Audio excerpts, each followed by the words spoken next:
चिन्तासन्तानहन्तारो यत्पादाम्बुजरेणवः स्वीयानां तान् निजाचार्यान् प्रणमामि मुहुर्मुहुः। यदनुग्रहतो जन्तुः सर्वदुःखातिगो भवेत् तमहं सर्वदा वन्दे श्रीमद्वल्लभनन्दनम्। अज्ञानतिमिरान्धस्य ज्ञानाञ्जनशलाकया चक्षुरुन्मीलितं येन तस्मै श्रीगुरवे नमः। नमामि हृदयशेषे लीलाक्षीराब्धिशायिनम् लक्ष्मीसहस्रलीलाभिः सेव्यमानं कलानिधिम्। चतुर्भिश्च चतुर्भिश्च चतुर्भिश्च त्रिभिस्तथा षड्भिर्विराजते योऽसौ पंचधा हृदयेमम्।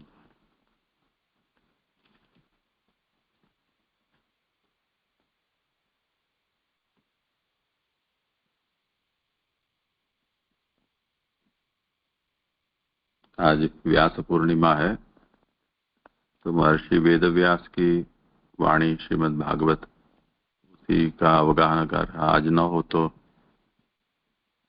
उनके वो श्रद्धांजलि नहीं कही जाएगी। थोड़ी प्रतिकूलता थी, फिर भी आज का दिन खाली न जाए, इसलिए आज हम सुबोधनी जी का अवगाहन करें। करो आगे। धन्यवाद प्रणाम जी। आज मेरा क्रम है।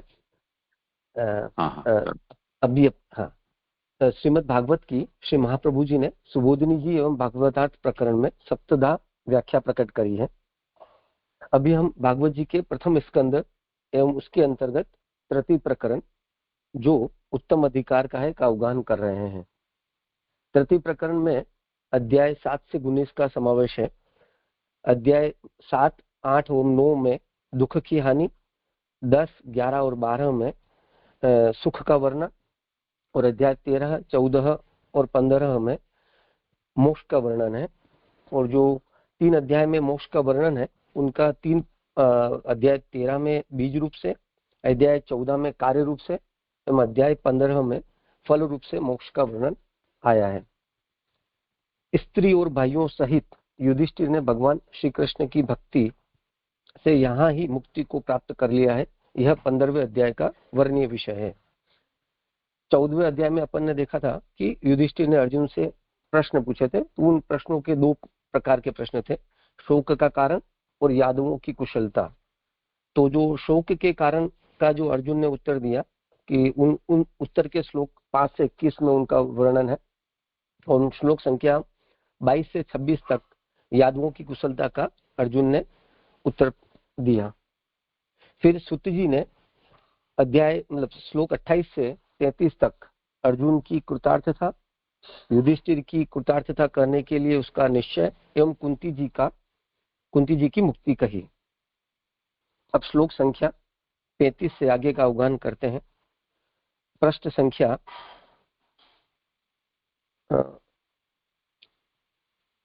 206 की अंतिम पंक्ति। भगवान ने ऐसा किस लिए कहा, ऐसा किस लिए किया, यह श्लोक 34 की उत्थानी का है। भगवान ने ऐसा किस लिए किया, ऐसी शंका होने पर कहते हैं। अब जो अपन ऊपर के श्लोकों में देखा कि यादवों का नाश वगैरह का जो वर्णन आया, जहां अर्जुन ने बताया उन उत्तर को, तो सूत जी बता रहे हैं कि ऐसा भगवान ने क्यों किया। तो उसका जो शंका हुई है उसका सूत जी हमको आगे का वर्णन बता रहे हैं। यया हरव भुवो भारम ताम तनुम विजहावजः कंटकम कंटकनेव द्वयंचा पिशुतुः समम।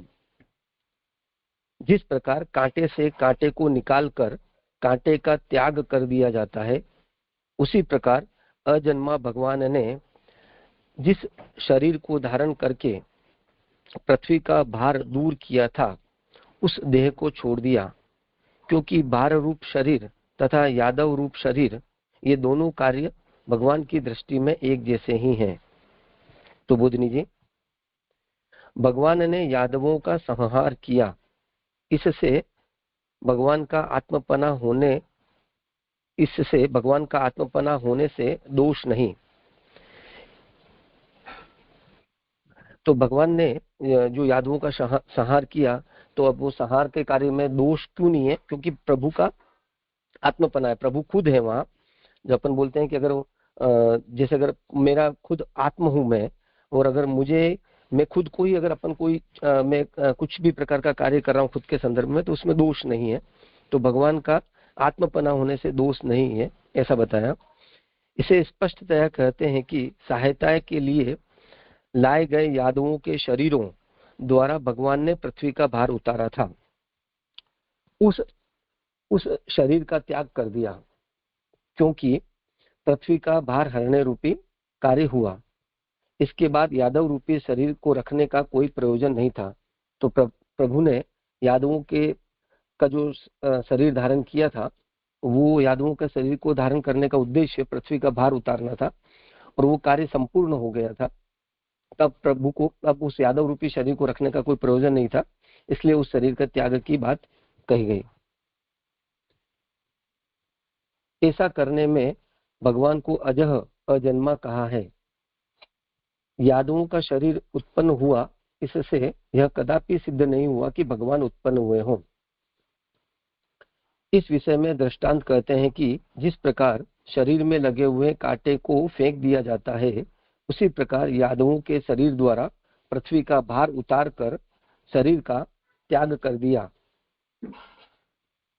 अब प्रभु का जो स्वरूप है वह अजह है, अजन्मा है। तो अब वो यादवों का शरीर उत्पन्न हुआ, इससे कदापि सिद्ध नहीं हुआ कि भगवान उत्पन्न हुए हों। प्रभु ने यादवों का शरीर धारण किया, उससे ये सिद्ध नहीं होता है कि प्रभु उत्पन्न हुए हैं। और उस बात को समझाने के लिए ही दृष्टांत में भागवत जी के मुख्य में आ रहा है। सूत जी कह रहे हैं कि कांटे से, जिस प्रकार से कांटे को निकाला जाता है, यानी कि यादवों के शरीर द्वारा पृथ्वी का भार उतारकर उस शरीर का त्याग कर दिया, इस तरह उसमें उनका आत्मीयपना नहीं था, यह सूचित हुआ। तो त्याग करा प्रभु ने, तो उसमें यादवों के शरीर का जो त्याग हुआ उसमें कोई आत्मीयपना नहीं था, आगे उसका थोड़ा और वर्णन आएगा कि वो प्रभु के लिए सब समान है। जो पृथ्वी का भार रूप शरीर वो, और यादवों के द्वारा भार उतारने के लिए यादवों के रूप में धारण किया शरीर, ये दोनों प्रभु के लिए एक समान है, इसलिए उसमें कोई आत्मीयपना नहीं था, यह सूचित हुआ। यानी कि प्रभु ने यादवों के शरीर का भी त्याग करा उस कारण से। ऐसा भगवान ने क्यों किया? हाँ सुन, तो भी यादव शरीर में रहने वाले अभिमानी जीव की इस प्रक्रिया से कष्ट हुआ है। अब प्रभु ने तो त्याग किया शरीर का, पर अब उस शरीर में रहने वाले जीव को उस प्रक्रिया से अगर कोई कष्ट हुआ, तो ऐसा भगवान ने क्यों किया? अगर वो जीव, क्योंकि जीव का जो शरीर है और शरीर का त्याग होने से जीव को कष्ट होता है, तो वो ऐसा प्रभु ने क्यों किया? ऐसी जिज्ञासा होने पर कहते हैं, पृथ्वी का भार रूप शरीर और उस भार को दूर करने रूप शरीर, ये दो शरीर हैं। एक तो पृथ्वी का भार रूप शरीर है जो दुष्ट राजाओं वगैरह ने के रूप में है, और एक भार को दूर करने वाला शरीर जो यादव शरीर है। ये दो शरीर है। ये दोनों ही शरीरों को नियंत्रण में रखने वाले भगवान के लिए तो यह सब कार्य एक है। अब इन दोनों शरीर को, भार रूप शरीर एवं भार को दूर करने रूप शरीर, ये दोनों ही शरीर को नियंत्रित करना प्रभु नियंत्रित करने वाले प्रभु हैं। और उस से यह यहाँ पे ये प्रभु का ही कार्य है। तो प्रभु के लिए इन भार रूप शरीर के संबंध में अगर हम ये सोचें कि जीव को इससे कष्ट हुआ होगा, तो वो संगत नहीं हुआ। मतलब उसका आंसर ये हुआ कि ये प्रभु के नियंत्रण में, प्रभु के लिए दोनों कार्य एक समान है। यहाँ कांटे का दृष्टांत देकर दोनों प्रकार के शरीरों की समानता बताई है, क्योंकि एक कांटा रूप जो भार रूप है और एक कांटा जिससे कांटे को निकाला जा रहा है, दोनों ही कांटे रूप है और दोनों की समानता बताई। इसलिए पृथ्वी के भार रूप शरीर तथा यादवों के शरीर का सत्यपना सिद्ध है। तो जो पृथ्वी का भार रूप शरीर है जो दुष्ट राजा वगैरह का है, और जो यादवों का शरीर है, वो दोनों सत्य है, कोई भी मिथ्या नहीं है उसमें। परंतु वे शरीर सदैव एक ही स्थान पर रहने वाले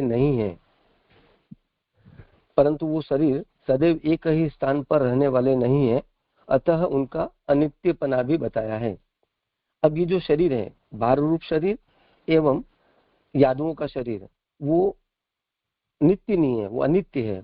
अनित्य होने के कारण उसका त्याग आवश्यक है, अतः उनका अनित्यपना भी बताया है। तो त्याग की जो बात आ रही है, प्रभु ने इन दोनों शरीर का त्याग करा, मतलब तो वो उसके अनित्यता के संदर्भ में है। श्लोक संख्या 34 तक ये वर्णन है, 34 का। हाँ, कुछ हो विचारणी।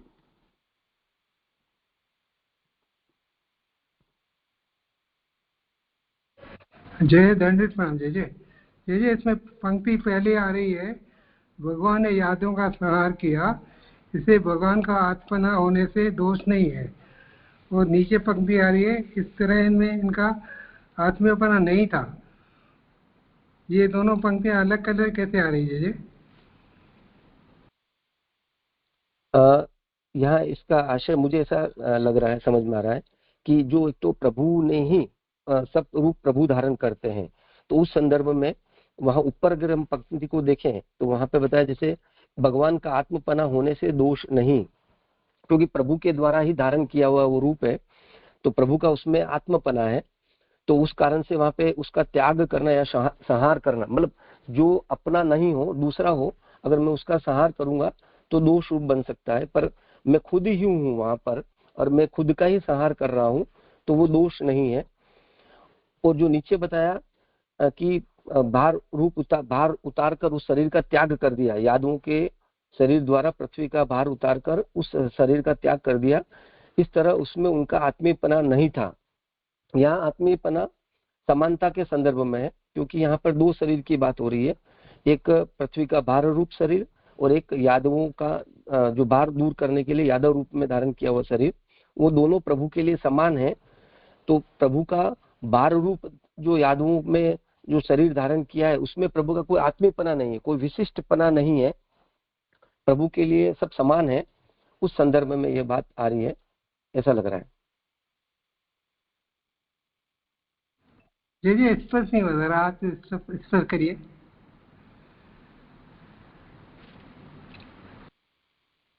इसमें कुछ पंक्ति में मूल में भी थोड़ा विवाद है।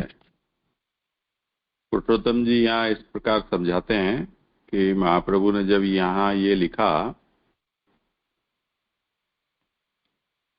कि ननु भगवता किमर्थम एवं कृतम, भगवान ने ऐसा क्यों किया, किसके लिए किया, तो वहां लिखते हैं कि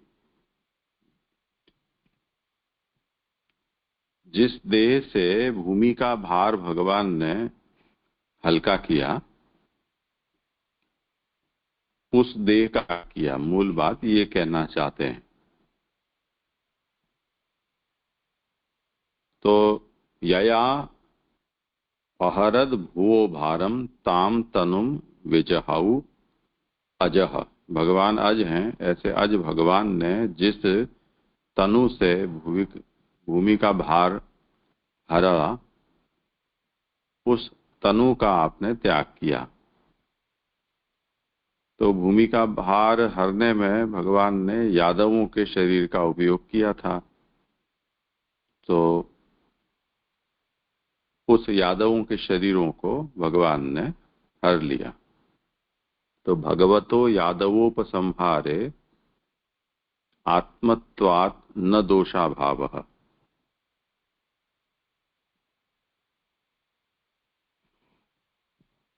अब मूल में जो पाठ है आत्मत्वात् न दोषाभावः,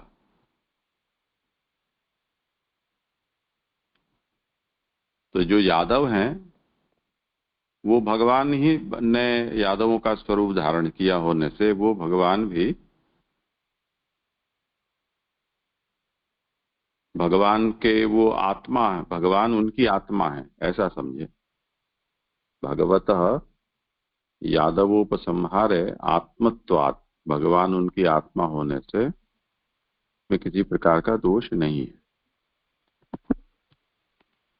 अब पुरुषोत्तम जी ने यहाँ दोष नहीं है ऐसा यहाँ पाठ माना है, और ये क्या कह रहे हैं देखो,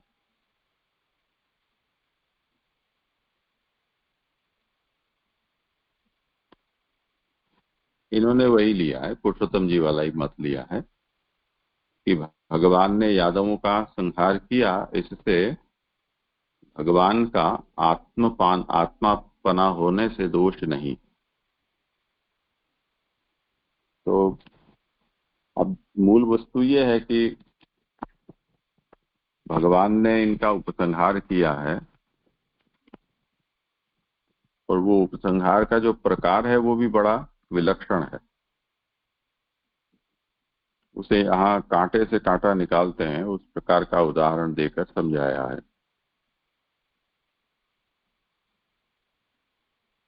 तो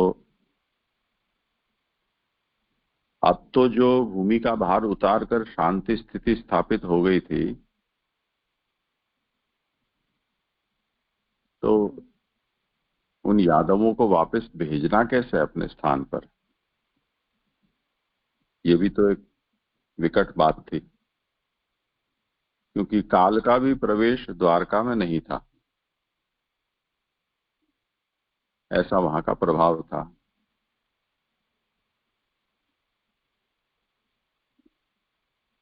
तो अब रहा उपाय यही कि वो एक दूसरे से ही उनका निराकरण हो। तो जिस प्रकार कांटे से कांटा निकलता है, या जिस प्रकार पूर्व में उदाहरण दिया था कि वन में बांस के एक दूसरे से टकराने के कारण, घिसने के कारण, रगड़ने के कारण अग्नि होती है और उससे पूरा वन भस्मीभूत हो जाता है, उस प्रकार से भगवान ने ये कार्य किया।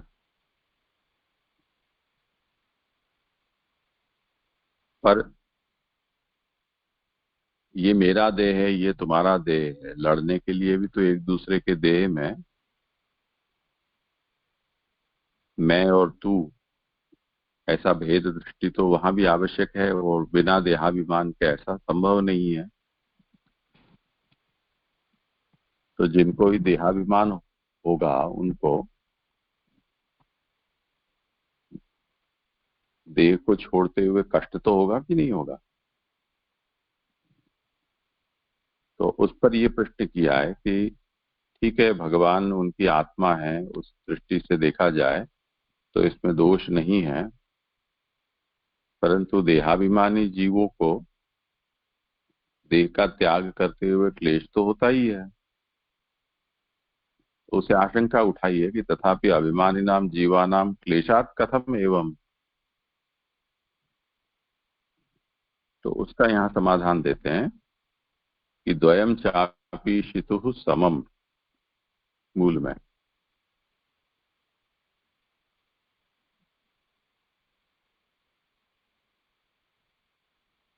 तो क्या कहना चाहते हैं, दोनों ही।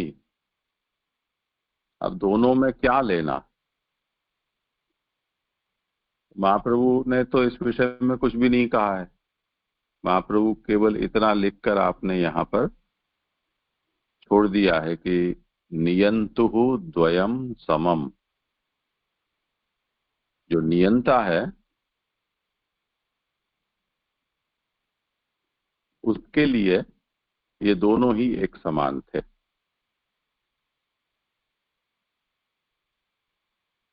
अब नियंता तो हम समझ सकते हैं कि भगवान के लिए ही कहा गया है,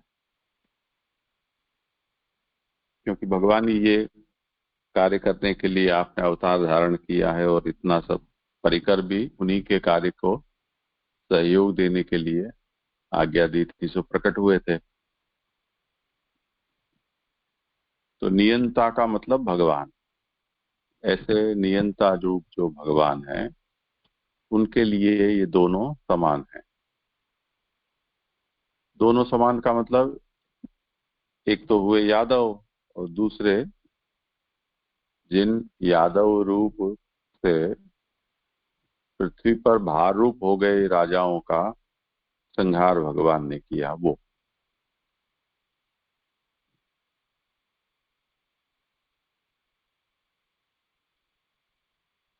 तो उन दोनों में भगवान की दृष्टि से यदि सोचा जाए तो भगवान अपना ही स्वरूप उसको मानते हैं। उस दृष्टि से उनके भीतर कोई ऐसा भगवान के अंदर भेदभाव नहीं होने से यहाँ कोई दोष और गुण का प्रसंग उपस्थित नहीं होता है। भगवान के लिए वो दोनों समान थे, ये बात कह रहे हैं। जी जय जय। हाँ जय जय, स्पष्ट हो गया। जय जय, दंडित प्रणाम।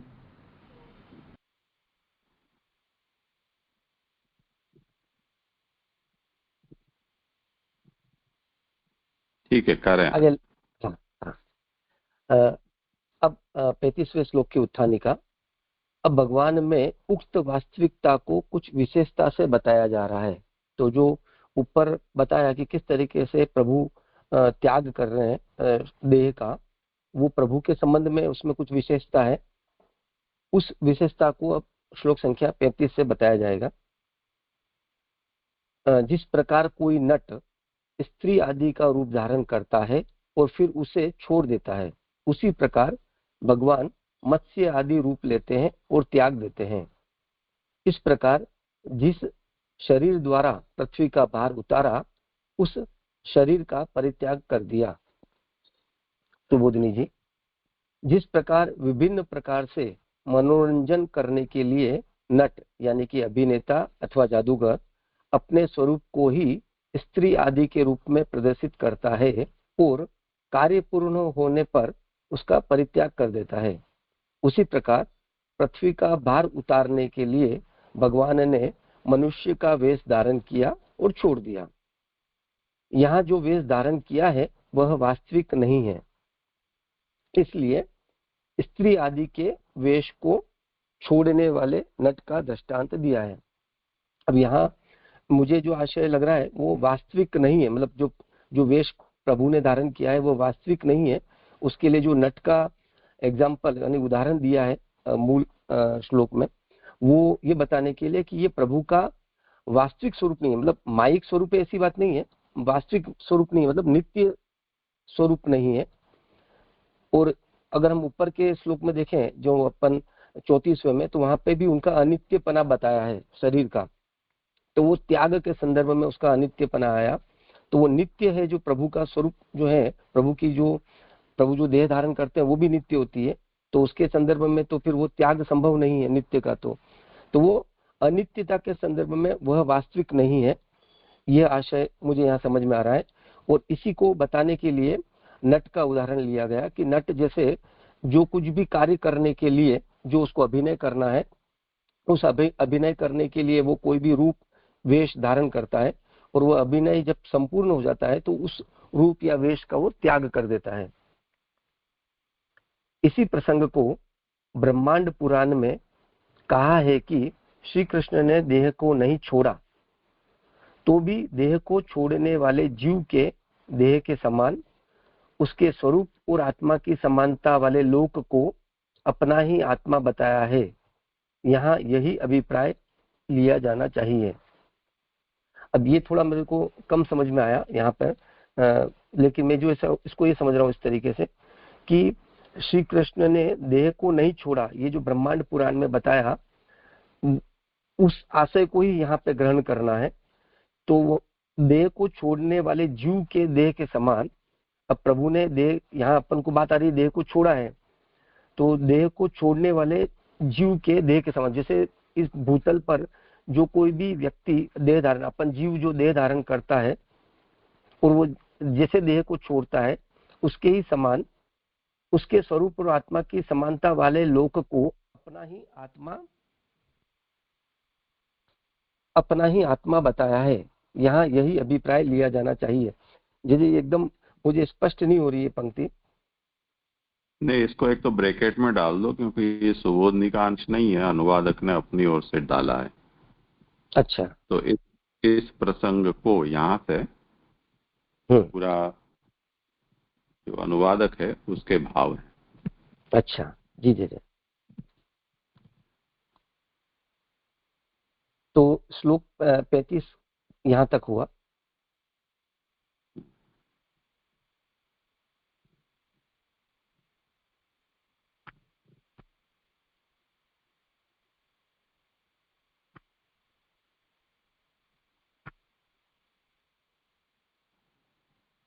हाँ जी, दत्तवत प्रणाम। दंडवत प्रणाम।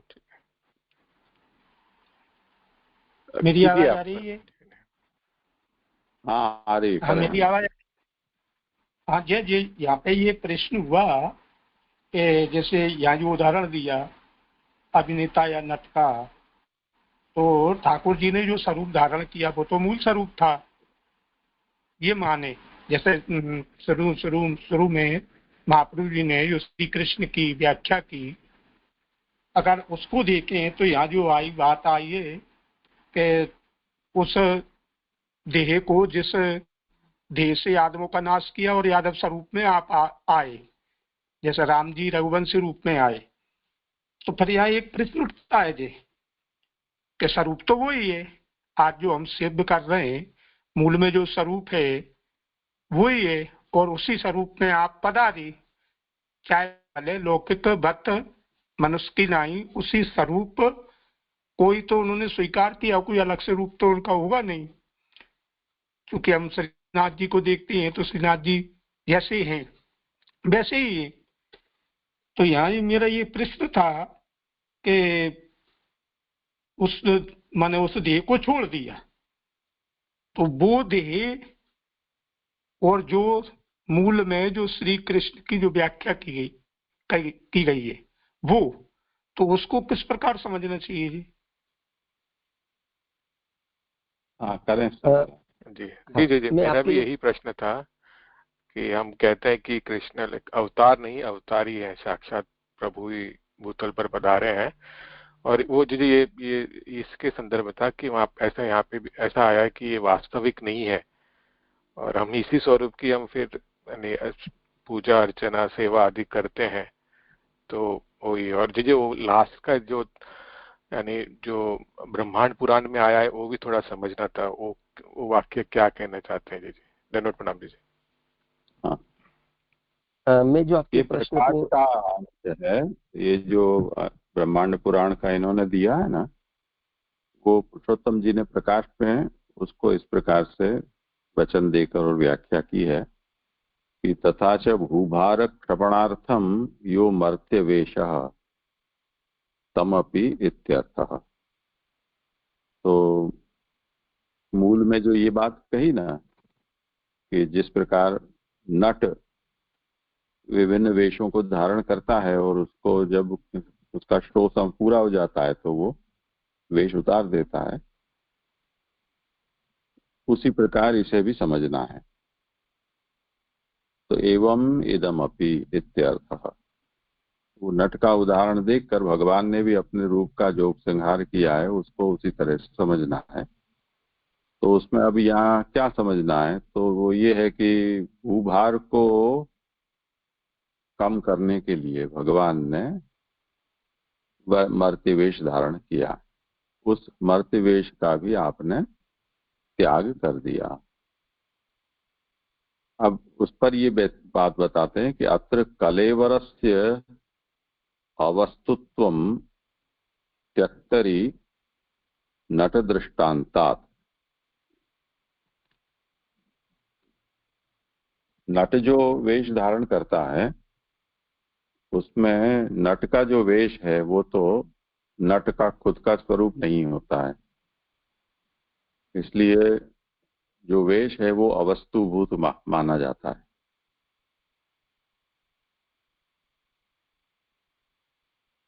तो अत्र कलेवरस्य अवस्तुत्वम त्यक्तरी नट दृष्टांतात्, उसमें प्रमाण है वो ब्रह्मांड पुराण का वचन है कि कृष्णो ही अत्यक्त देहोपि त्यक्त देहस्य देहवत् आत्मानं दर्शयामास स्वरूप सदृशा कृतिम।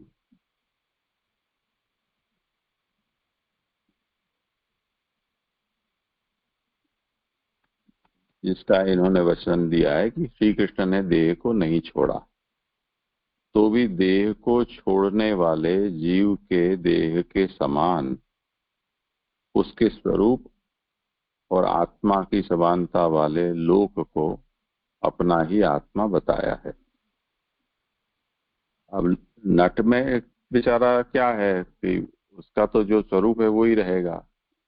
उसको मेकअप पहन के या दूसरे कुछ वस्त्र आदि धारण करके उसका अपना अलग स्वरूप बताना पड़ता है उसको।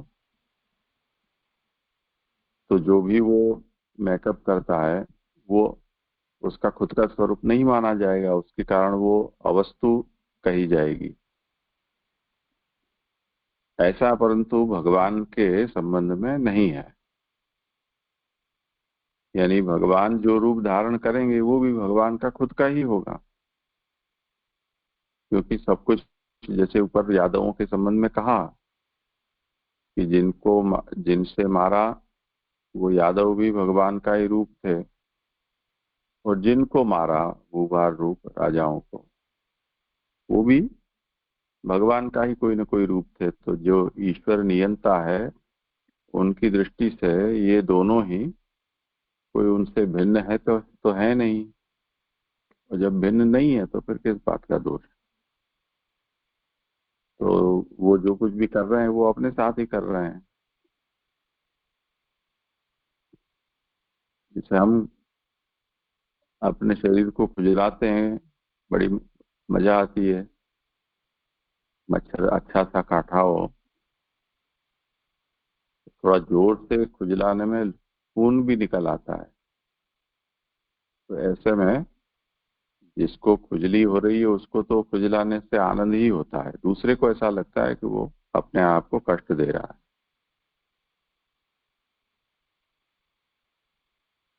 तो अब जो नट छोड़ रहा है अपने रूप को, जो रूपांतर उसने ग्रहण किया है, वो तो उसका खुद का स्वरूप नहीं है, तो अवस्तुभूत हो जाएगा। ऐसा भगवान के साथ नहीं होता है। तो ये जो उदाहरण है वो केवल रूपांतर का त्याग करने के अर्थ में है। असली नकली का निरूपण करना यहाँ अभिप्रेत नहीं है।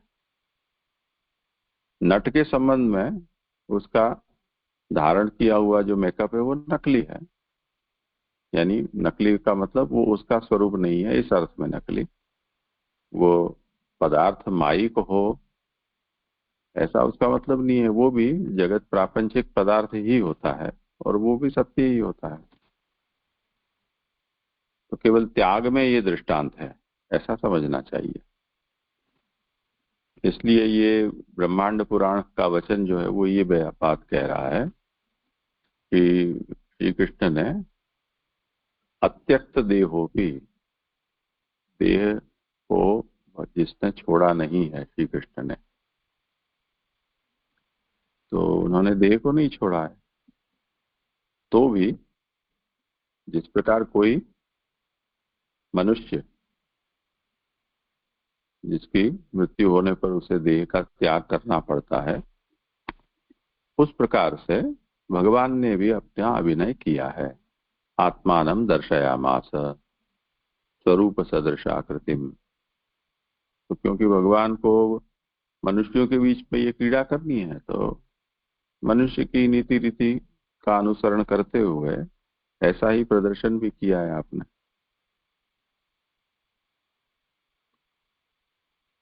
ये तात्पर्य। जी जी जी, अच्छी तरह स्पष्ट हुआ। धन्यवाद प्रणाम जी। जी जी हाँ जी जी समझ में आया। हाँ, फिर ये यहाँ पे कुछ वाक्य रचना जो है उसमें कुछ बदल करना होगा कि जैसे, क्योंकि ये वास्तविक नहीं है, इससे थोड़ा कंफ्यूजन हो रहा है कि ये जो नट का वेश जो उदाहरण है वो यहाँ पे फिट भगवान के लिए फिट नहीं होता, ऐसा कुछ आएगा क्या?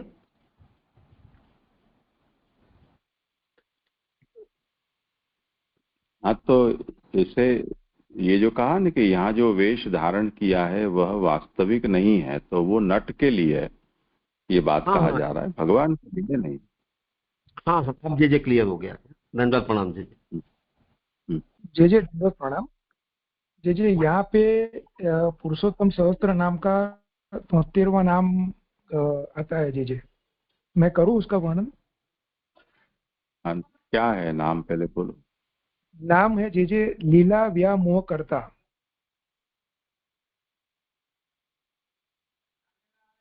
इसके पहले के क्या नाम आए? इसका पहला का नाम जे इसमें तो ये पहला नाम है, उसके बाद पांडवाना मोक्ष दाता आएगा, लेकिन अभी हाँ विदुर प्रीति पूरक आता है। नहीं वो तो उसका 13वां अध्याय का है, 15वां अध्याय यही नाम आता है जे।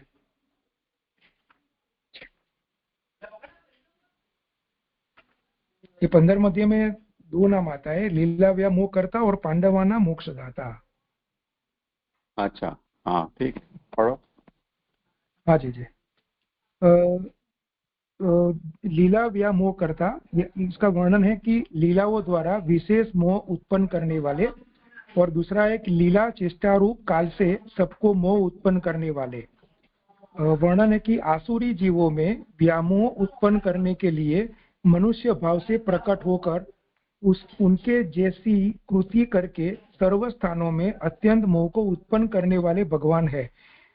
इसी कारण कंस, जरासंध, शिशुपाल प्रभृति असुरों को भगवान के स्वरूप में मोह उत्पन्न हुआ है। स्वधर्म पदार्थ समय पीपल वृक्ष के कोमल मूल में स्थान करके पारगी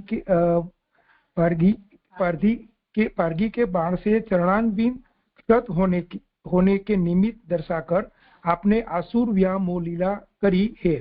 वस्तुतः तो प्रभु जन्म मरण रहित है, परंतु आसुरों को ऐसा प्रतीत होता है और अपनी चेष्टा रूपी काल से भी सबको सब जगह मोह करने वाले आप ही है। इसलिए लीला द्वारा अत्यंत मोह करने वाले ऐसे पुरुषोत्तम, यह कहा।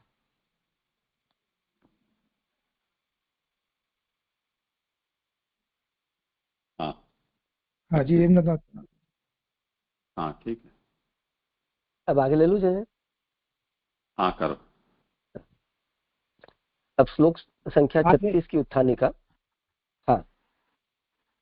हाँ जी, थोड़ा पूर्व का जो प्रश्न था उसका माने जो स्पष्ट नहीं हो रहा था, ये यहाँ पे श्री महाप्रभु जी ने प्रकट किया। ये जो ठाकुर जी ने जो स्वरूप धारण किया था, जो आसुर दृष्टि वाले जिनके माने इनके हिसाब से ठाकुर जी ने अवतार धारण किया और अवतार का कार्य पूरा करने के वाले पधार गए। यानी आप उस कार्य को करने के लिए स्वरूप धारण किया और कार्य निपटाने के बाद रात आसुर व्यामोहित लीला के द्वारा पधार गए, तो उनके लिए वो स्वरूप प्रोहित हुआ।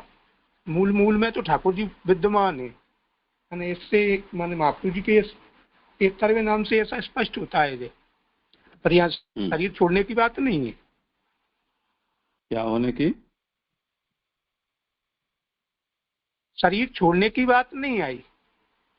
जैसे महाप्रभु जी ने आसुर व्यामोह लीला की, तो यहाँ ठाकुर जी जो पधार रहे हैं, जिस प्रकार से पधार रहे हैं, तो जिनका ऐसा भाव है तो उनके लिए पधार गए। तो हमारे लिए तो आज भी ठाकुर जी प्रकट है ना, ऐसा समझ पा रहे हम। तो ये जो ब्रह्मांड पुराण का वचन है वो यही तो बता रहा है ना, श्री कृष्ण ने देह को नहीं छोड़ा तो भी देह को छोड़ने वाले जीव के देह के समान उसके स्वरूप और आत्मा की समानता वाले लोक को अपना ही आत्मा बताया है। तो वो ब्रह्मांड का वचन है, वो यही बात कह रहा है।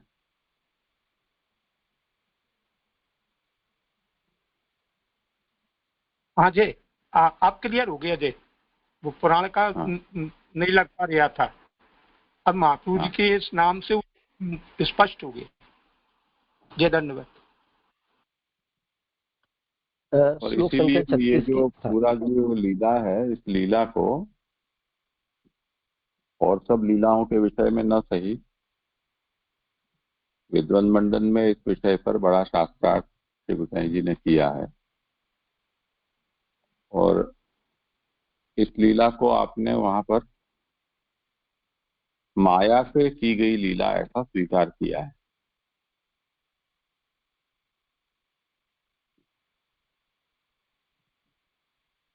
क्योंकि वहां मुद्दा ये खड़ा हुआ था कि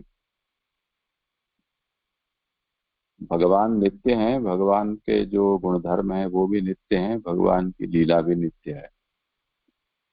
तो नित्य लीलावाद वहां पर श्री गोसाई जी ने स्थापित किया है। अब यदि सभी लीलाएं नित्य हैं तो उस स्थिति में भगवान ने जो ये प्रभास का प्रसंग जो किया है उसकी भी नित्यता स्वीकार नहीं होगी। और यदि उसको हम नित्य स्वीकारते हैं तो विरुद्ध हो जाएगा, क्योंकि नित्य तिरोधान फिर स्वीकारना होगा ना, यदि वो नित्य है तो। इसलिए वहां के गोसाई जी ने इस बात को ठोक पीट कर और निरूपण किया है कि इस लीला को नित्य लीला नहीं मानना चाहिए, ये आसुर व्यामोह के लिए की गई लीला है और वो माया से हुई है, ऐसा समझना चाहिए।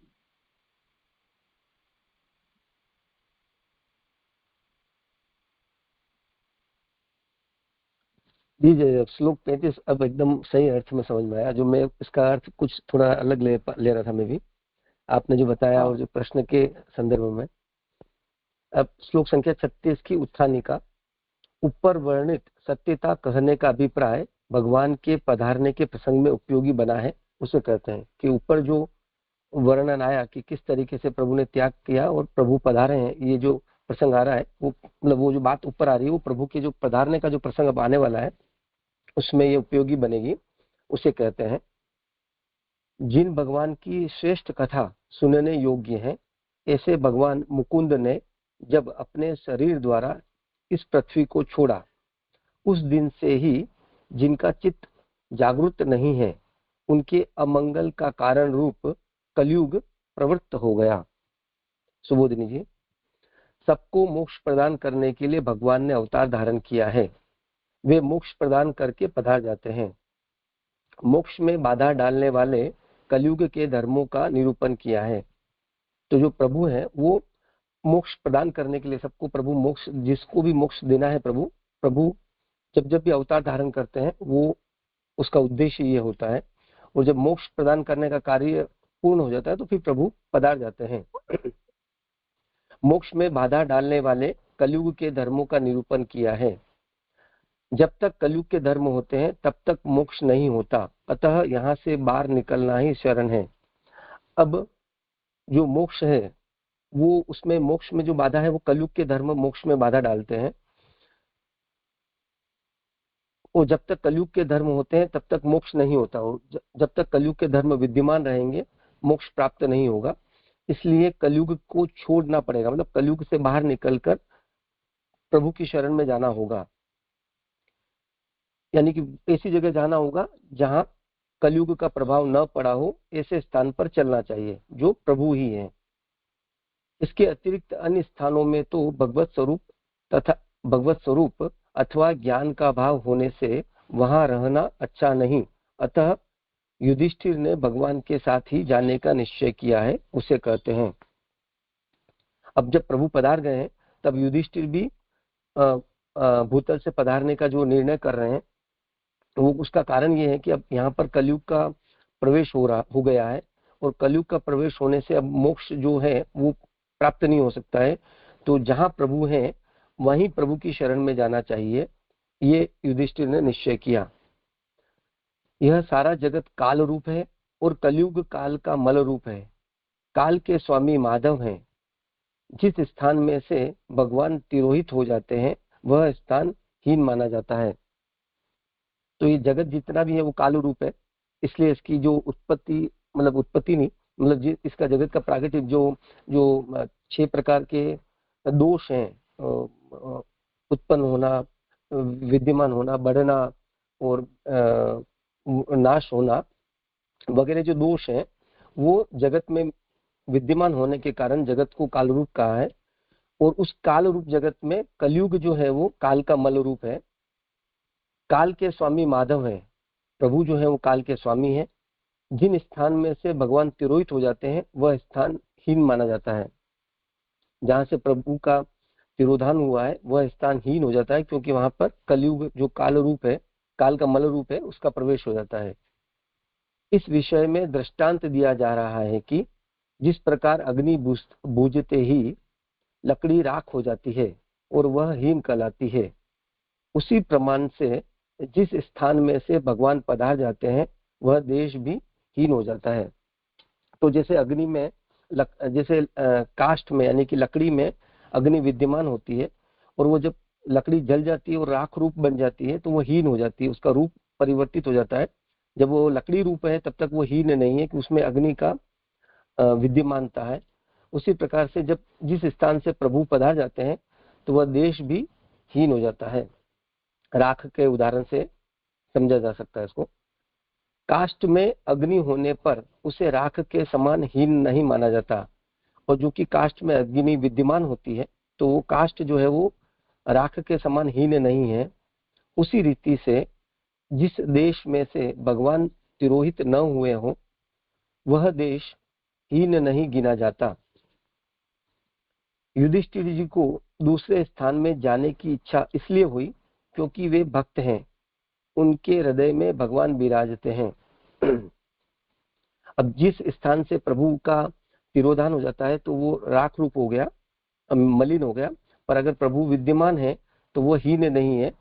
अब चूंकि यहाँ से प्रभु पधार गए हैं इसलिए युधिष्ठिर ने भी यहाँ से जाने की इच्छा करी है। युधिष्ठिर जी को दूसरे स्थान में जाने की इच्छा इसलिए हुई क्योंकि वे भक्त हैं और उनके हृदय में प्रभु विराजते हैं। जिस प्रकार अरणी में अग्नि रहती है और अरणी से जब अन्य लकड़ी का मथन किया जाता है तो उसमें आग उत्पन्न हो जाती है, उसी प्रकार युधिष्ठिर में भगवान विराजते हैं। अतः अन्य स्थान में जाने से भगवान का प्रकाश होगा, यह सोचकर युधिष्ठिर ने जाने का निश्चय किया।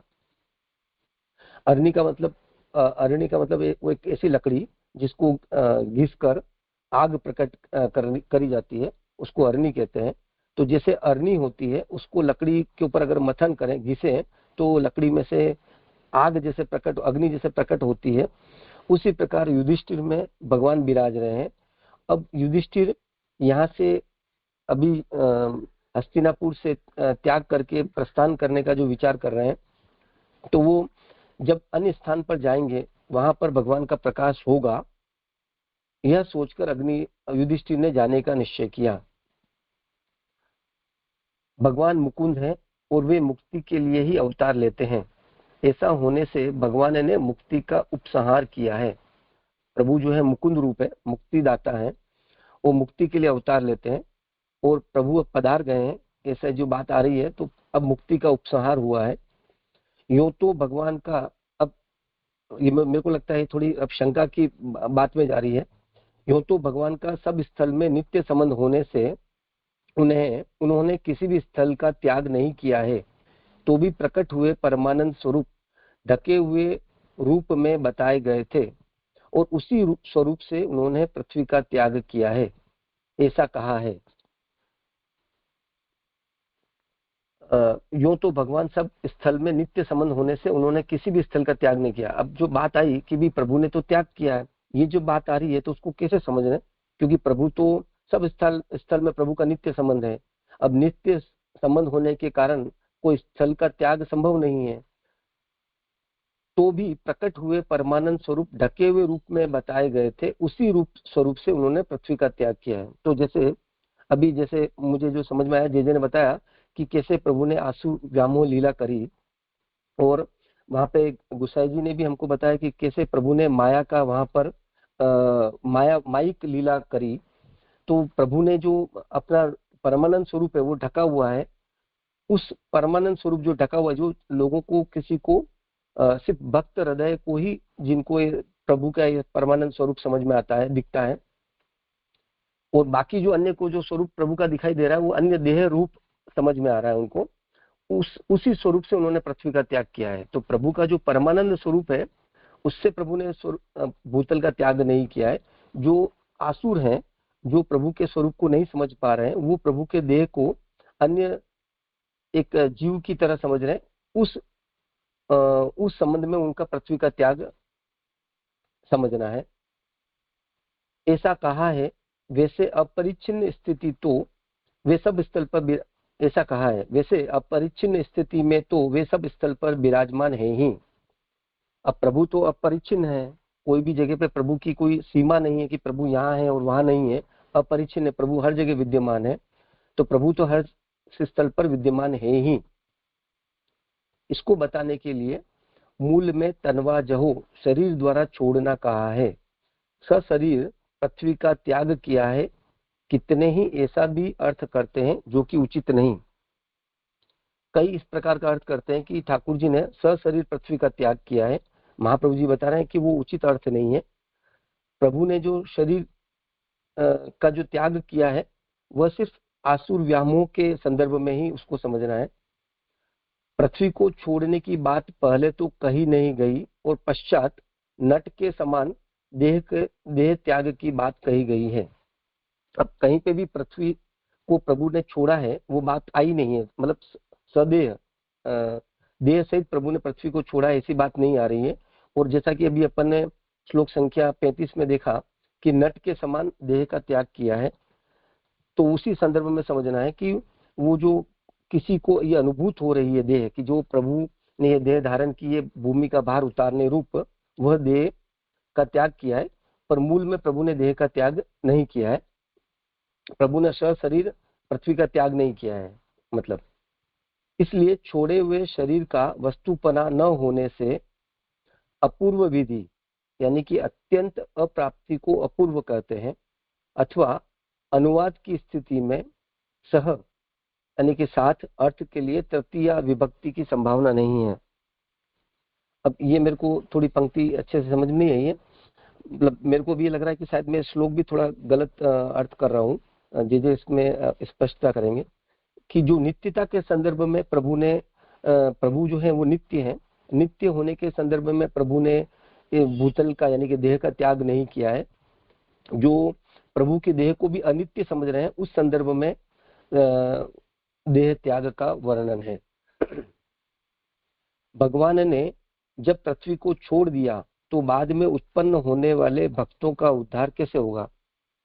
अब प्रभु भूतल से पधार गए हैं, तो अब प्रभु के पधार जाने के बाद भूतल पर जो भक्त हैं उनका उद्धार कैसे होगा, ये एक प्रश्न बनता है। ऐसी शंका का उत्तर देते हैं कि जिनकी सारी कथा सुनने योग्य है, प्रभु जिनकी सारी कथा जो है वो सुनने योग्य है, भगवान के भूतल पर से पधार जाने पर उन भक्तों का उद्धार करने के लिए भगवान की कथा ही एकमात्र साधन है, यह सूचित किया है। अब प्रभु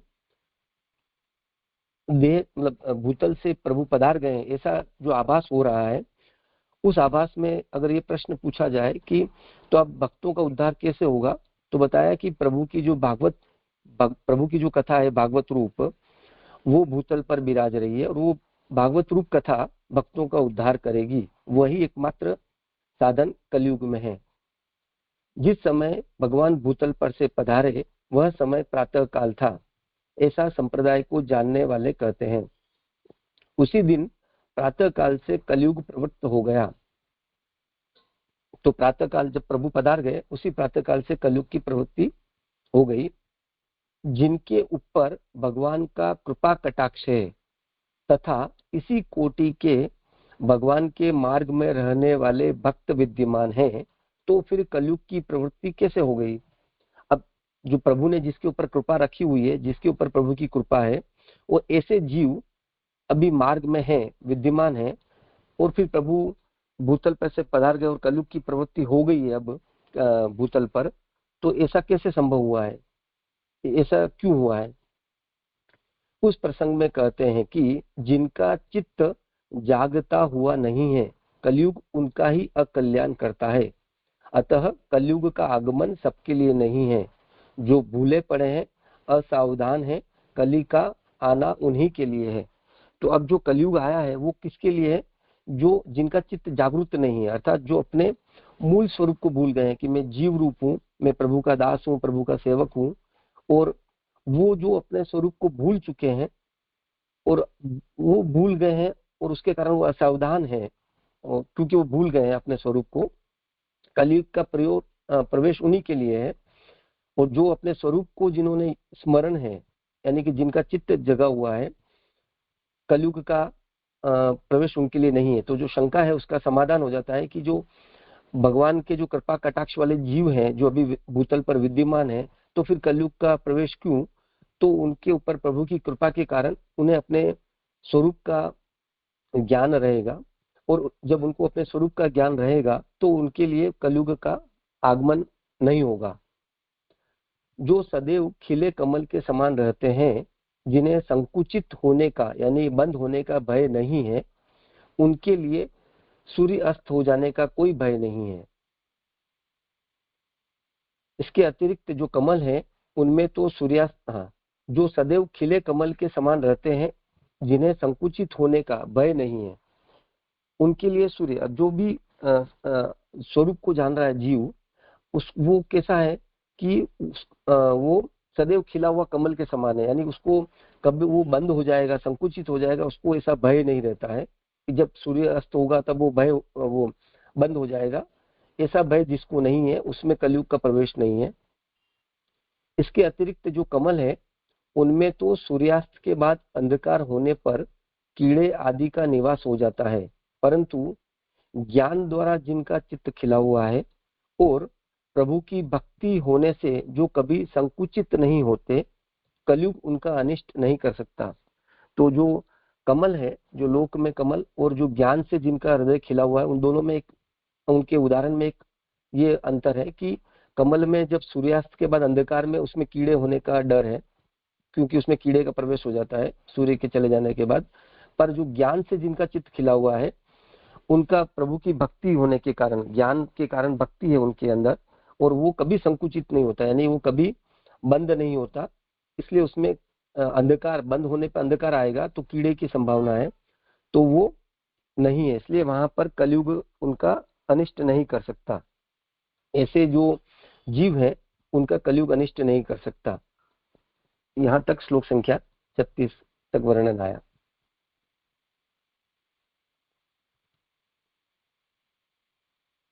जी मेरा इसमें ये प्रश्न है कि जो मैं ऊपर जो समझ रहा था अर्थ में कि ये एक मिनट में लेता हूँ बस। प्रभु जो है मोक्ष नहीं होते, यहाँ से बाहर निकलना ही शरण, कि यहाँ पर जो बताया कि भी प्रभु जो है वो इस विषय में, एक मिनट मैं लेता हूँ।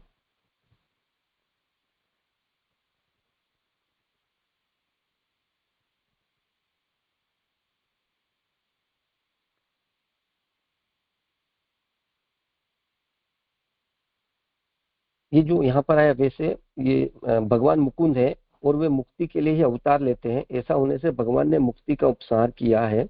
यहाँ से लेके यो तो भगवान सब स्थल में नित्य संबंध होने से, ये वाली पूरी पंक्ति से लेकर अथवा अनुवाद की स्थिति में सह अर्थ के लिए तृतीया विभक्ति की संभावना नहीं है। ये पूरी जो बात आ रही थी कि भी प्रभु ने जो है वो शरीर छोड़ा नहीं है, तनवा जहो, वो शरीर पृथ्वी का त्याग किया है, वो अन्य का मत है।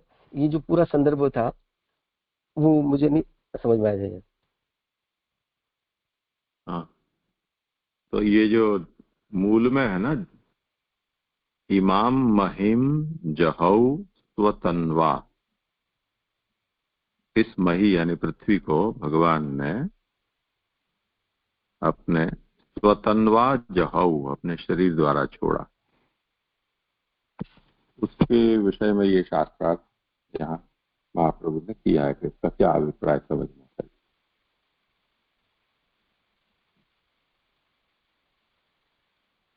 हाँ, तो शरीर द्वारा, हाँ जी, हाँ, ये पृथ्वी तो भगवान का शरीर ही कहा जाता है। आगे द्वितीय स्कंध में स्थूल और सूक्ष्म ध्यान का प्रसंग आएगा, तब ये बात समझाई जाएगी कि ये जो पृथ्वी है वो भगवान का श्रीअंग ही है। उनमें जो भी वृक्ष आदि हैं वो हमारे शरीर में जैसे रोम होते हैं, रोम, उस प्रकार से वो भगवान के रोम समान है। तो तात्पर्य ये है कि जो कुछ भी है वो सब भगवान के विग्रह में ही है। और यदि हम और उसको दूसरे तरह से सोचें तो भगवान ने इन सब रूपों को धारण किया होने से भगवद रूप ही है। तो अपने शरीर से या शरीर के द्वारा पृथ्वी का त्याग भगवान ने किया, इसको कैसे समझा जाए, तो इसका अभिप्राय क्या है, उस पर ये विचार चल रहा है। तो तन्वा ये जो है वो तृतीया विभक्ति का पद स्वरूप है, अपने रूप तनु का।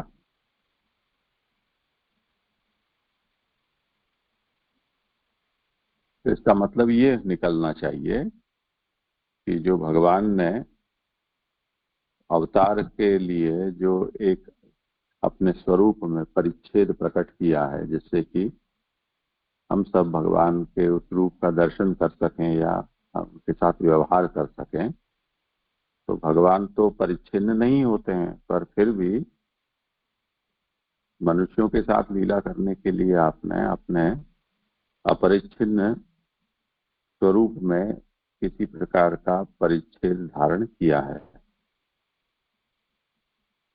तो जो भगवान ने त्याग किया अपने तनु के द्वारा, उसका मतलब अब हम ये निकालेंगे कि जो परिच्छिन्न देह को आपने धारण किया था, उस देह द्वारा त्याग किया। तो परिच्छिन्न देह द्वारा त्याग किया तो फिर वो भगवान सर्वरूप तो हैं ही, अपरिच्छिन्न रूप से तो विराज ही रहे।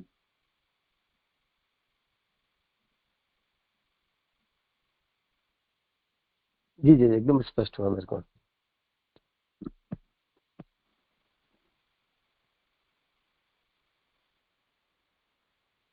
जी जी, यहाँ पे ये जो बात आई ना कि शरीर का वस्तुपना न होने से अपूर्व विधि यानी अत्यंत अप्राप्ति को अपूर्व कहते हैं, अथवा अनुवाद की स्थिति में सह अर्थ के लिए तृतीय विभक्ति की संभावना नहीं है। तो ये जो अपूर्व की जो बात आ रही है वो अभी स्पष्ट नहीं हुई जरा। हाँ, तुमने कुछ विचार किया हो इस विषय पर तो? मुझे आपने जो बताया अभी उस संदर्भ में कि प्रभु ने जो अपनी जो परिच्छिन्न देह है, मतलब जो परिच्छिन्न प्रभु ने जो अपनी लीला प्रकट करने के लिए भूतल पर जो परिच्छिन्नता प्रकट की है, उस परिच्छिन्नता का त्याग है। इसलिए छोड़े हुए शरीर का वस्तुपना न होने से अपूर्व विधि अथवा अनुवाद की स्थिति में स अर्थ के लिए तृतीय विभक्ति की संभावना नहीं है। यानी कि नित्यता के संदर्भ में प्रभु ने पृथ्वी का त्याग नहीं किया है, सिर्फ अपने परिच्छिन्नता के संदर्भ में त्याग की अनुभूति अपन को लग रही है, ऐसा जी।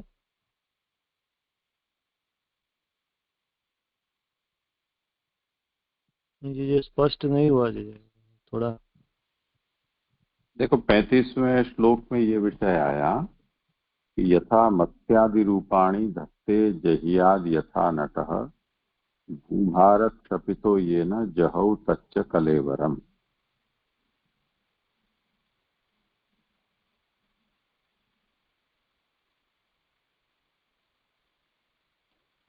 देखो अनुवाद में देखो क्या कह रहे हैं कि जिस प्रकार कोई नट स्त्री आदि रूपों को धारण करता है और फिर उसे छोड़ देता है, यथा नटः ये तो केवल उदाहरण का अंश हुआ। यथा नटः रूपाणि धत्ते, विभिन्न रूपों को धारण करता है, उस प्रकार भगवान मत्स्यादि रूप लेते हैं और त्याग देते हैं। तो मत्स्यादि रूपाणी धत्ते जह्यात, धारण करते हैं और छोड़ देते हैं। अब उसको घटित करते हैं कि भूभारः क्षपितो ये न जहौ तच्च कलेवरम। जिस देह से भूभार को आपने उतारा, उस देह का या कलेवर है उसका भी त्याग कर दिया। अब ये 35वें श्लोक में इस बात का निरूपण आया। अब 36वें श्लोक में ये कह रहे हैं कि भगवान ने जब इस शरीर के द्वारा पृथ्वी को छोड़ा तो तब कलयुग का प्रवर्तन हो गया।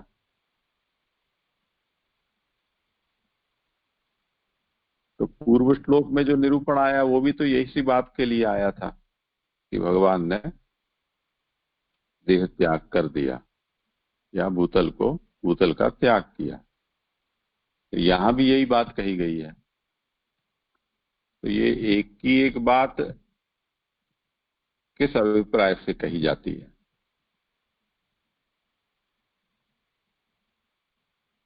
यदि पहले कही गई बात का केवल रेफरेंस लेकर हम आगे कुछ नई बात उसमें जोड़ रहे हैं तो जो रिपीटेशन है उसको अनुवाद कहा जाता है। और यदि आप कुछ सचमुच में नई बात कह रहे हो तब उसमें अपूर्वता होनी चाहिए। अपूर्वता यानी पहले आपने वो बात नहीं कही होनी चाहिए।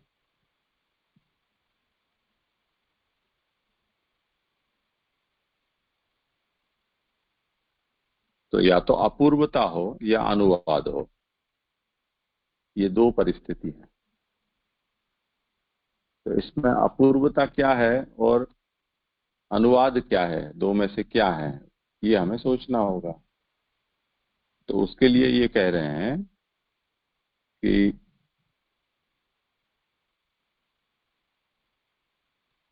मूल में तन्वा जहौ शरीर द्वारा छोड़ना कहा है, सशरीर पृथ्वी का त्याग किया है।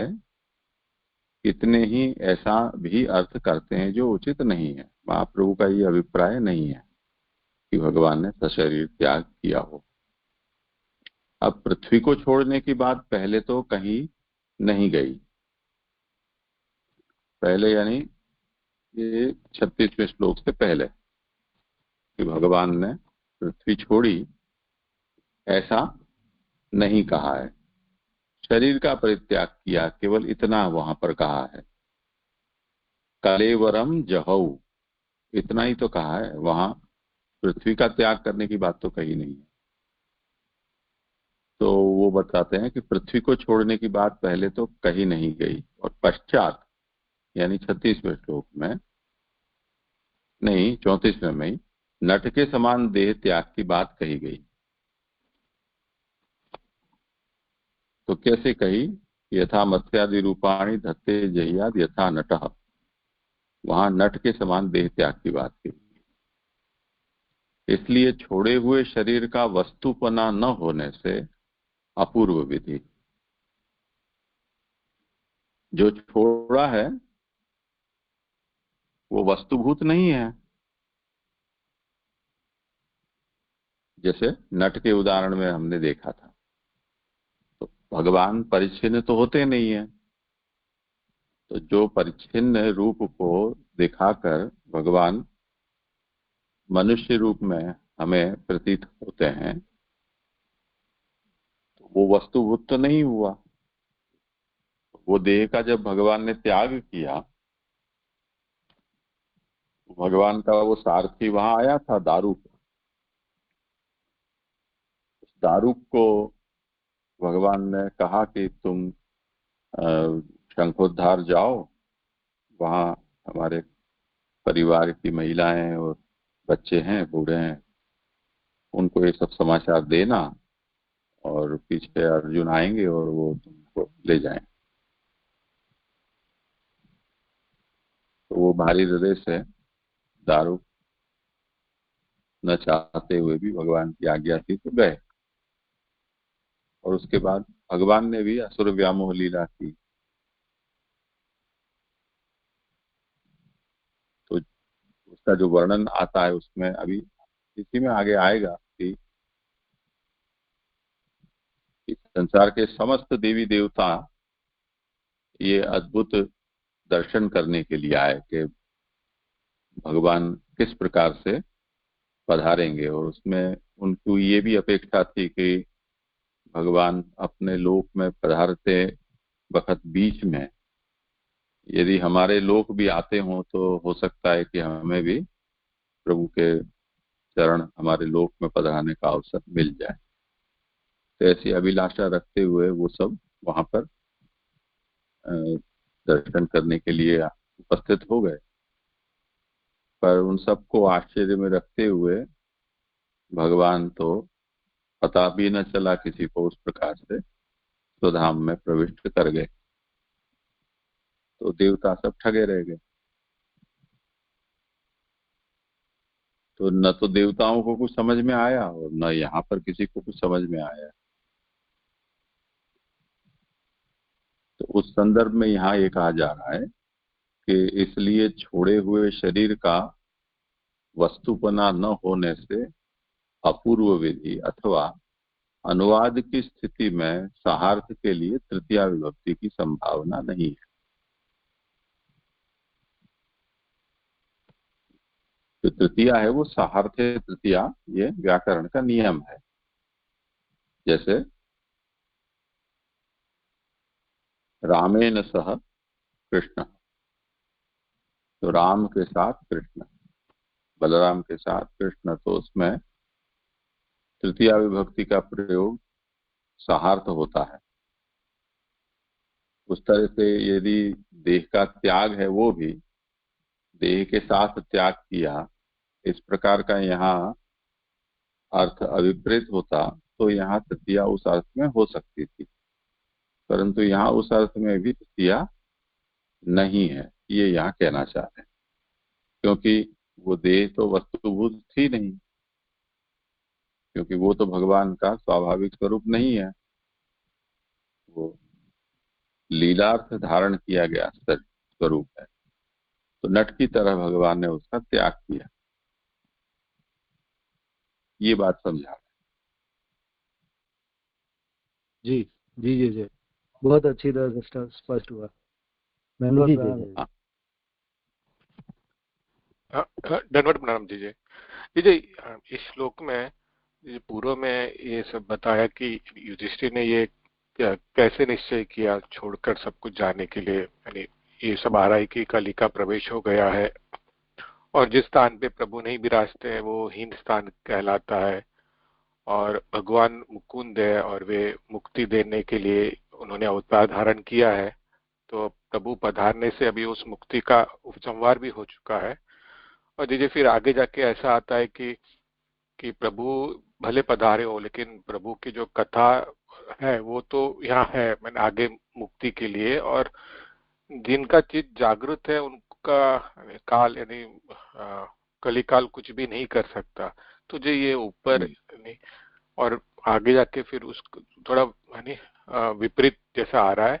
तो जो यहाँ पे यानी ऐसा समझे कि युधिष्ठिर ने ऐसा विचारा हो, यानी ऐसा तो नहीं कह सकते कि युधिष्ठिर का जो चित्त है वो जागृत नहीं था और उनको यानी कलिकाल का प्रभाव होता उनपे। तो ये कैसे समझना, जो ऊपर जो सूत जी बता रहे हैं कि उन्होंने किस लिए निश्चय किया और आगे जाके समझा रहे हैं कि वास्तविक में तो ऐसा नहीं है, प्रभु तो विराज रहे हैं, उनकी कथा है, कथा रूप कथा भागवत जी विराज रही है और यानी जिनका चित्त जागृत है उनको कली कुछ नहीं कर सकता। तो ये ऐसा कैसे समझे इन दोनों को? विचार। हाँ जी, मैं आपके जो प्रश्नों को समझा वो ऐसे है कि एक तो नंबर 1 कि जो युधिष्ठिर हैं उनको ये बात कैसे आ रही है कि जब युधिष्ठिर ये कह रहे हैं कि भाई अभी प्रभु जो है वो मतलब उनको ये ऐसा आभास तो है ही कि भी प्रभु नित्य लीला में प्रभु तो विराज ही रहे हैं और उनका चित्त जगा हुआ नहीं, ऐसा भी हम युधिष्ठिर के बारे में नहीं सोच सकते हैं। तो अगर हम इसमें देखें तो 122वीं जो कारिका है महाप्रभु जी ने जो अपन को कही, वो मैं आगे के श्लोक में एक्चुअली लेने वाला भी था कि क्यों युधिष्ठिर ने त्याग किया। तो वहां पर हम देखें तो 122वीं कारिका में जो पृष्ठ संख्या 4 पे है भागवतार्थ प्रकरण के, वहां पे महाप्रभु जी बता रहे हैं कि कृष्ण में आसक्ति होने के कारण पांडवों का कली के निग्रह में उत्साह ही नहीं हुआ।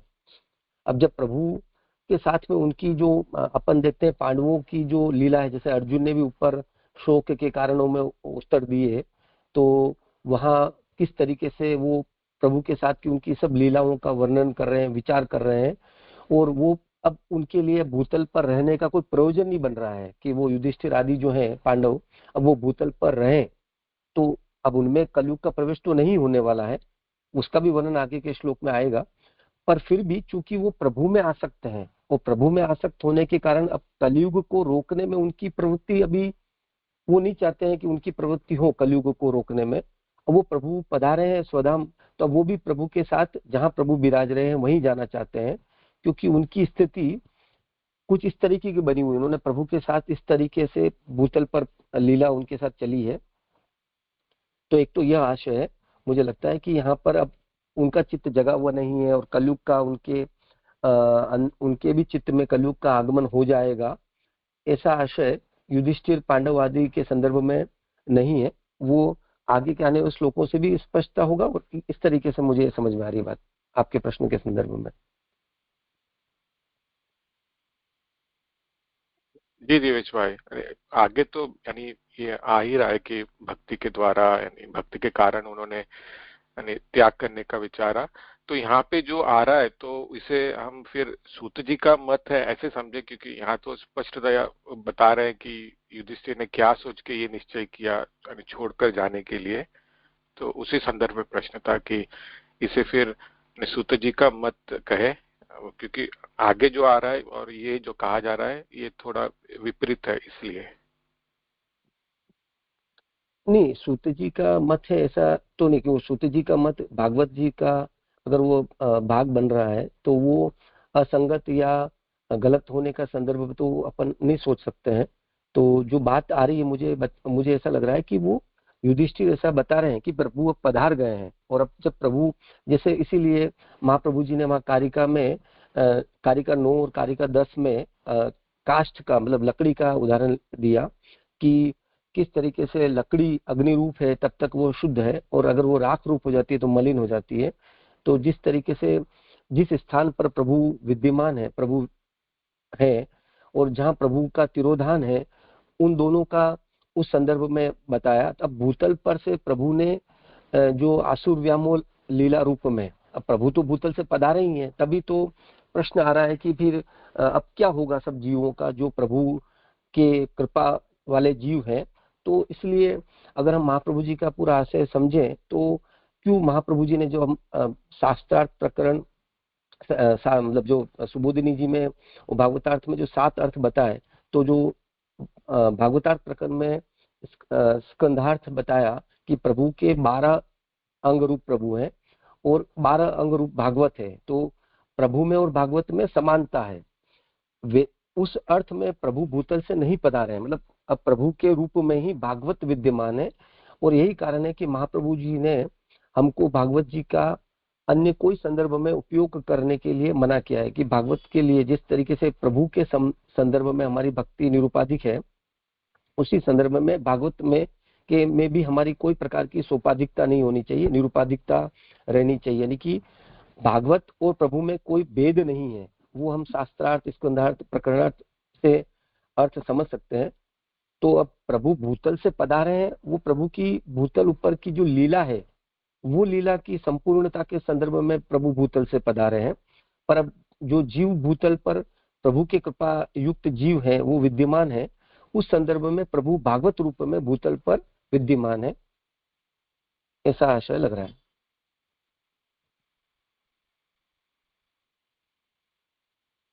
जी जी जी जी मेरा यानी वही ये प्रश्न था कि यहाँ पे स्पष्टतया बता रहे हैं कि यह सोचकर युधिष्ठिर ने त्याग का निश्चय किया, और वो जितने भी जो भी कारण जो बता रहे हैं वो सब यानी कली के लिए, कली से रिलेटेड है, और प्रभु यानी कली काल होने से मोक्ष भी नहीं हो सकता, ये सब कारण देख के फिर आगे बता रहे हैं कि ये सब सोचकर युधिष्ठिर ने जाने का निश्चय किया। जी आगे का तो समझ में आ रहा है कि जो देवेश भाई ने समझाया, लेकिन यहाँ पे जो ऐसा समझा रहे हैं उसे कैसे समझना चाहिए?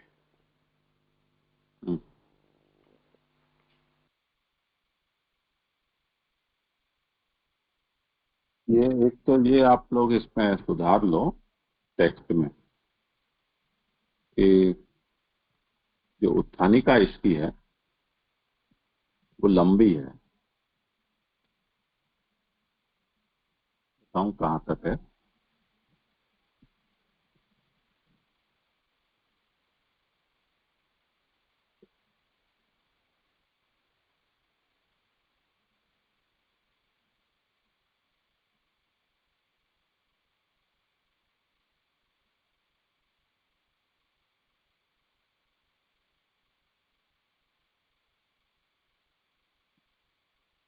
सुबोधनी जहां से शुरू हो रही है वहां से 1 2 3 4 5 6 7वीं पंक्ति।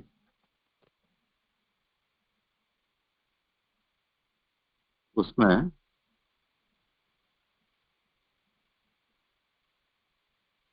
अतः युधिष्ठिर ने भगवान के साथ ही जाने का निश्चय किया है, उसे कहते हैं। यहां तक ये उत्थानिका है।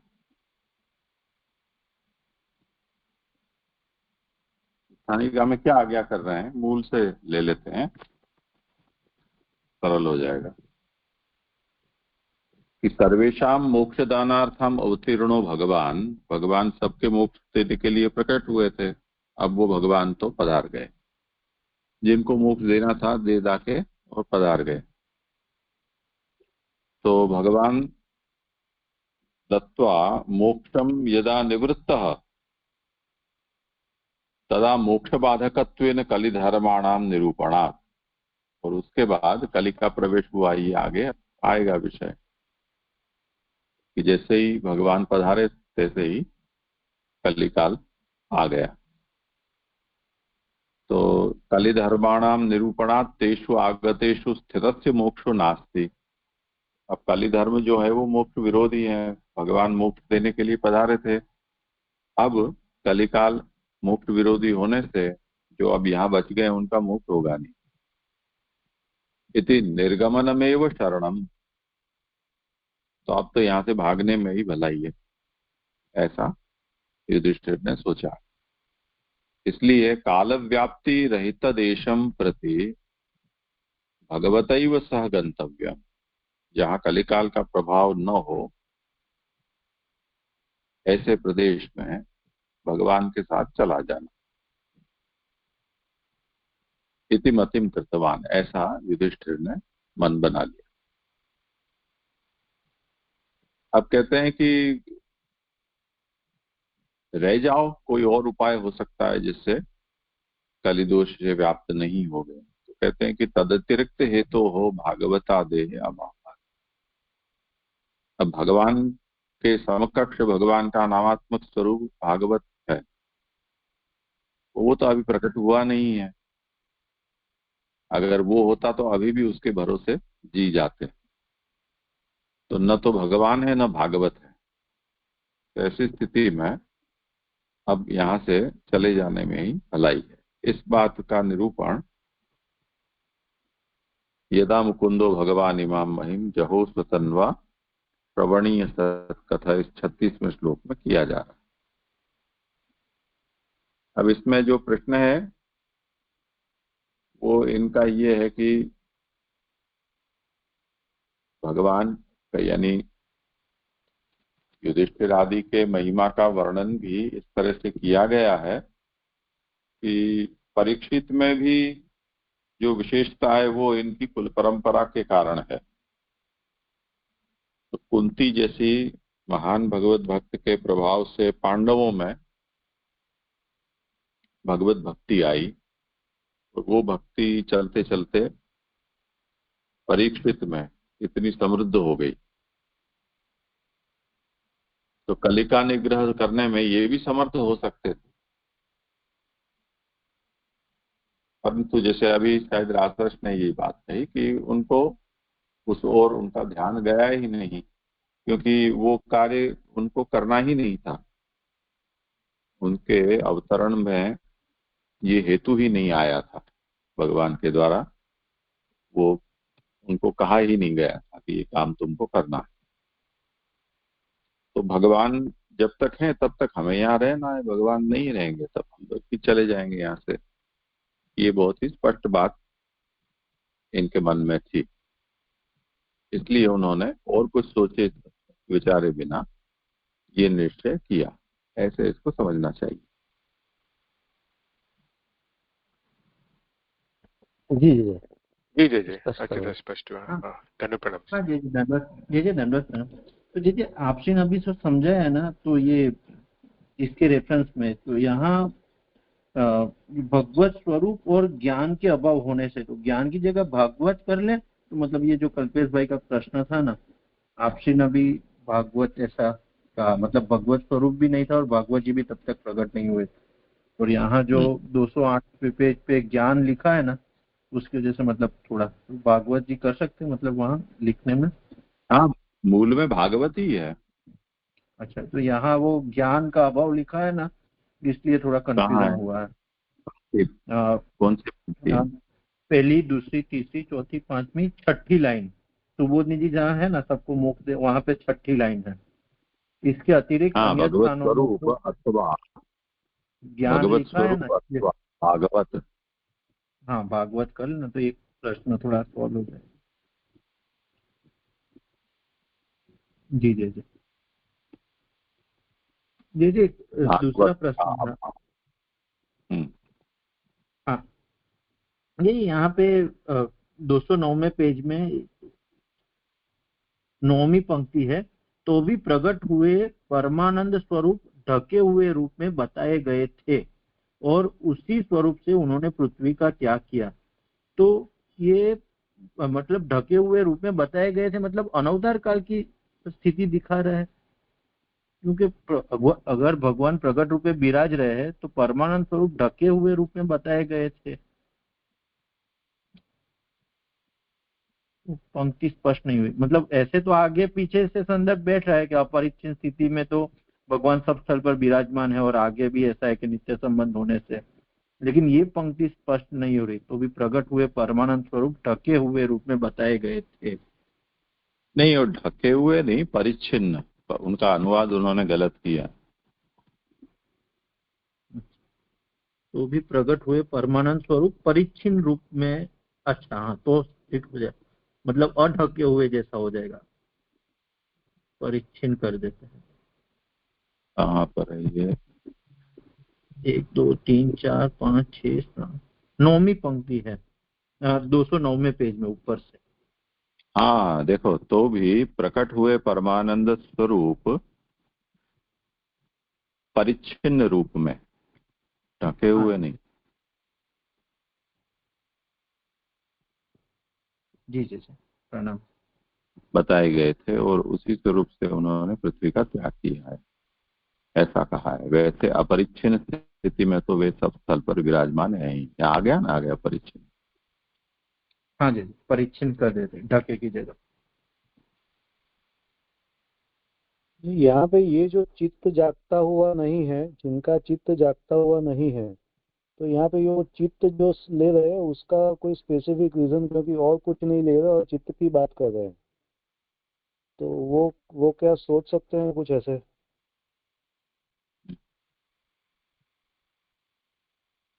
मतलब चित्त जागता हुआ नहीं है, मतलब उस संदर्भ में कि वो जिनको अपने स्वरूप का चित्त, मतलब जागृत अवस्था में चित्त, इसलिए मतलब कि अपना जो सब कुछ है, मतलब बुद्धि की भी अपनी लिमिटेशन है। मन बुद्धि चित्त अहंकार में अगर हम चित्त देखें तो चित्त में हमें हमेशा, मतलब चाहे कोई भी समय हो, अपन जागृत अवस्था में हो या अजागृत अवस्था में हो, पर हमें हमारी कॉन्शियस में ये अनुभूति है कि हमारा मूल स्वरूप क्या है। मुझे लग रहा है इस संदर्भ में चित्त का संदर्भ आया हो, मतलब मूल में अप्रतिबुद्ध चेतसाम इतना ही है। तो चित्त जिसका अजागृत है, यही अर्थ लेना है। उसमें मन बुद्धि चित्त अहंकार, ये जो 4 अंतःकरण हैं, उनके विषय में हर बार इतना सूक्ष्मतया उसके प्रत्येक अंग का विचार करके उस शब्द का प्रयोग किया जाता हो, ऐसा कोई आवश्यक नहीं है। तो वो अंतःकरणवाची होते हैं। किसी का भी एक का भी नाम का उल्लेख करो तो वो सभी अंतःकरण का बोधक हो जाता है। तो उसमें आप बुद्धि कहो, चाहे मन कहो, चाहे अंतःकरण कहो, चित्त कहो।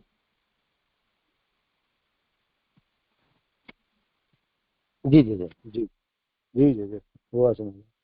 और जी यहाँ पे ये जो 208 है ना, उसमें नीचे से 6th लाइन है कि काल के स्वामी माधव है। यह सारा जगत काल रूप है, कलयुग काल का मल रूप है, और काल के स्वामी माधव है। तो यहाँ पे वो जो माधव जो स्पष्ट रूप से प्रभु का जो वर्ड यूज, ये जो नाम यूज किया है, तो उसका कोई स्पेसिफिक कोई मीनिंग है या यही क्यों नाम यूज किया है ऐसे? हाँ करो। नहीं, माधव ही क्यों आया वो मुझे संदर्भ नहीं प्राप्त, मतलब पता है, इतना चल रहा है। मतलब प्रभु काल के स्वामी प्रभु हैं। हाँ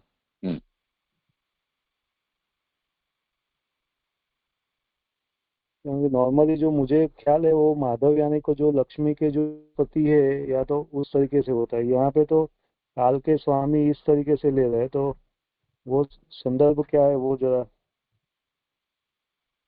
नहीं, ये एक्चुअली इन्होंने मुकुंद की जगह माधव अपनी ओर से डाल दिया है। मूल में यहाँ यदा मुकुंदो भगवान, तो मुकुंद का ही प्रयोग है, और सुबोधनी में भी कहीं भी माधव पद का प्रयोग नहीं है। तो इसे यहाँ मुकुंद ही समझना चाहिए। मुकुंद यानी मोक्षदाता। जी जी जी जी हो गया सर। जी जी ठीक है, आज समय भी हुआ है, यहाँ विराम रख।